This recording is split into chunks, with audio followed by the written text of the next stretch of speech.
Welcome back जी। एक बार फिर मैं आप सबको खुशामदीद करता हूं अपने YouTube चैनल पर। Pakistan versus West Indies T20 series conclude हुई है। पाकिस्तान ने ये सीरीज 2-1 से जीत ली है। पाकिस्तान के लिए इस सीरीज में बहुत सारी चीजें हैं सीखने के लिए, बहुत सारे लेसन्स हैं जो उन्होंने इस सीरीज से लेके आगे बढ़ना है। अगर आपने वर्ल्ड T20 जीतना है या आपने एशिया कप जीतना है या T20 क्रिकेट में आपने कैसे आगे बढ़ना है, वो चीजें पाकिस्तान के लिए देखने के लिए मौजूद हैं। कुछ चीजों के जवाब आपको यहाँ पर मिल गए हैं, तो ये सारी चीजें उनको डिस्कस करते हैं। सबसे पहले तो अगर हम बात करें तो आपने जब सीरीज खेलने जाना होता है तो आपने ये चीज देखनी होती है कि आपने सीरीज जीतनी होती है और वहां पर आपने वो बॉक्स पहला टिक कर दिया, आप सीरीज जीत गया। 2-1 से आप सीरीज जीते। एक मैच जो आप हारे भी, वो भी लास्ट बॉल पर आपने जाके मैच हारा, तो वो भी एक अच्छी चीज ही है। फिर अगर हम बात करें तो यहाँ पर एक तो विकेट थी, पहले उसकी बात कर लें तो वो ट्रिकी थी, इसमें कोई शक नहीं है। तो उसके बावजूद आपने 2 मैचेस में अच्छी बैटिंग इनिंग खेली, जहां पर आपने एक मतलब 178 समथिंग किया था और दूसरे में आप 189 तक चले गए थे। तो ये भी एक अच्छी चीज है पाकिस्तान के लिए। फिर अगर हम बात करें तो वहीं पर वरिंग साइन है वो ये है कि आपकी जो डेथ बॉलिंग है और जो फास्ट बॉलिंग बैटरी है वो उस तरीके से क्लिक नहीं कर पाई। आपने यहाँ पर हारिस राउफ ट्राई किए, हसन अली, शाहीन शाह अफरीदी, फहीम अशरफ, तो इन्होंने उस तरीके से रिस्पॉन्ड नहीं किया। स्पेशली डेथ बॉलिंग की बात करें तो जो सेकंड T20 आप हारे तो वहां पर आपको डेथ बॉलिंग में जो आपकी बॉलिंग हुई उससे आप मैच हार गए। फिर अगर आप पॉजिटिव थोड़ी सी बॉलिंग में देखें तो सुफियान मुकीम ने जिस तरीके से बॉलिंग की है, बड़े क्रूशल मोमेंट पे बड़ी क्लच परफॉर्मेंस उन्होंने दी है। डेथ में जिस तरीके से उन्होंने बॉलिंग की है, वहां पर विकेट भी लेके दी है और बिना बाउंड्री के ओवर भी कंसीड किया है और बड़ा आउटस्टैंडिंग तरीके से उन्होंने वहां पर अपना कंपोजर रखा है और अगेन शो किया है कि वो किस कैलिबर के बॉलर हैं और किस क्लास के बॉलर हैं। अगर उनको सही तरीके से गाइड किया जाए और वो अपनी मेहनत करते रहें तो क्या अचीव कर सकते हैं पाकिस्तान के लिए, पर्टिकुलरली इस फॉर्मेट की बात करें। लेकिन थोड़ी सी मुझे जो उनकी वरिंग साइन ये है कि वो अक्सर जब नो बॉल करवाते हैं, स्पिनर के लिए नो बॉल करवाना, उसके बाद वो पता है कि फ्री हिट हो जाती है और वो स्पिनर के लिए बचाना बहुत मुश्किल होता है, तो उनको इस चीज पे काबू रखना पड़ेगा क्योंकि बहुत ज्यादा वो नो बॉल्स कर रहे होते हैं और कभी खुदा ना खासा किसी क्रूशियल मूवमेंट पे ये चीज होगी तो पाकिस्तान को पास में चीजें कॉस्ट कर चुकी हैं, तो आगे ना करे, तो उनको वो चीज देखनी होगी। पाकिस्तान ने यहाँ पर साइम अयूब को बड़े अच्छे तरीके से यूटिलाइज किया, उनके पूरे उनके जो स्पेल है कोटा 4 ओवर्स का उनसे करवाया और उन्होंने भी अच्छा रिस्पॉन्ड किया, क्रूशियल टाइम से विकेट्स भी लेके दी और अच्छी बॉलिंग की।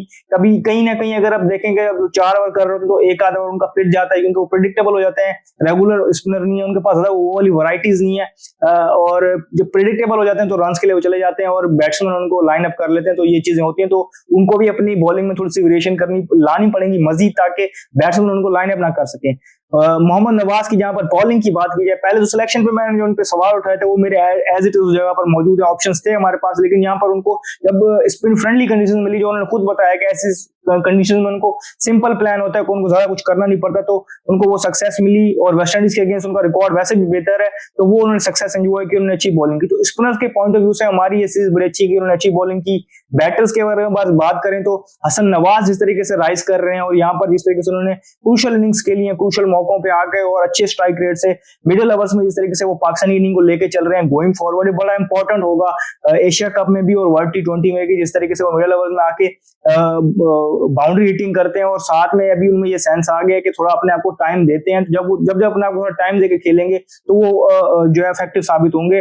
कहीं ना कहीं टफ कंडीशंस में वो स्ट्रगल करते हुए शायद हमें नजर आए, लेकिन हमें जब ऐसे प्लेयर हम देख लेते हैं जो मैच विनर्स होते हैं, तो हमने उनकी जो बुरी फॉर्म होती है उसको भी बेयर करना पड़ता है, उसको भी कैरी करना पड़ता है, तो हमें ये चीज देखनी होगी। मोहम्मद हारिस का अगर हम बात करें तो उनका नंबर तो शफल किया गया, लेकिन स्टिल मैं समझता हूँ कि उनको अभी सीरियस लेना होगा। जिस तरीके से वो बांग्लादेश के अगेंस्ट होम पे खेले थे, फिर अवे में जाके इस तरीके से उन्होंने वहां पर गिव अवे किया, तो वो चीज उनको देखनी पड़ेगी कि अपॉर्चुनिटीज को जाया मत करें, अपने आप को बेहतर तरीके से अप्लाई करें, माइंड यूटिलाइज करें, तो वो बेहतर तरीके से पाकिस्तान सर्व कर सकते हैं और अपनी पर्पसेस को भी वो बेहतर सर्व करेंगे अगर वो इस तरीके से देखेंगे।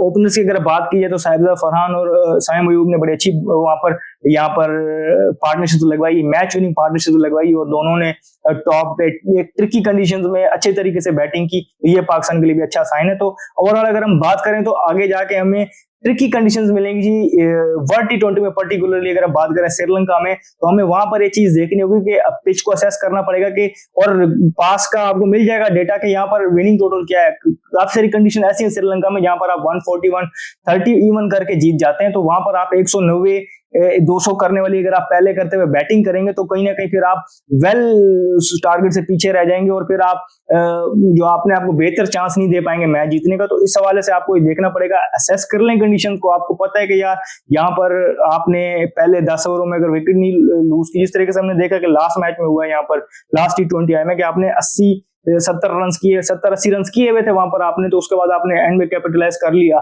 तो ये चीज आपको देखनी पड़ेगी कि कहीं ना कहीं अगर आप पावर प्ले में 4 से 5 विकेटें गवा देंगे तो आप नहीं फिर 130-140 भी कर पाएंगे, जो फिर अपने आप को वहां पर चांस नहीं दे पाएंगे, एंड में मैच क्लोज जाएगा, फिर हम कहेंगे हम कुछ रन शॉर्ट रह गए हैं। तो ये चीजें आपको देखनी पड़ेंगी। ट्रिक की कंडीशन में आपने बड़े रन करने तो वहां पर आपको स्ट्राइक लोकेशन में ज्यादा ध्यान देना पड़ेगा। होता यह है कि अगर आप वहां पर ओवर में एक बाउंड्री मार लेते हैं और 5 डॉट बॉल्स खेलते हैं तो सिर्फ आपको 4 रन मिलते हैं। इसके बरक्स अगर आप वहां पर 3 सिंगल ले लेते हैं और एक बाउंड्री मार लेते हैं तो आप 7-8 के रन रेट से वहां चल सकते हैं। और मैं उन कंडीशन से बात कर रहा हूँ जहां पर 150 आपके लिए गारंटीड विनिंग टोटल होता है। तो ये चीजें देखनी होंगी आपको, इस तरीके से उसको असेस करके खेलना पड़ेगा। और मॉडर्न क्रिकेट के साथ थोड़ी सी आपको स्मार्ट क्रिकेट भी खेलनी पड़ेगी, तो ही आप अपने पर्पस को सर्व कर पाएंगे और वहां जीत भी पाएंगे और अच्छा स्कोर लगा पाएंगे, तो आप वहां पर compete भी कर सकते हैं। तो ये सारी चीजें आपको देखनी पड़ेगी, तो ही जाके आप उस काबिल हो पाएंगे कि आपको वहां पर लोग फेवरेट्स करार दें और आप वहां जीतें। तो जो भी फर्दर अपडेट्स होंगी हम ये आपको देंगे। इस वीडियो में फिलहाल इतना ही, मुझे दीजिए शुक्रिया, अल्लाह हाफिज।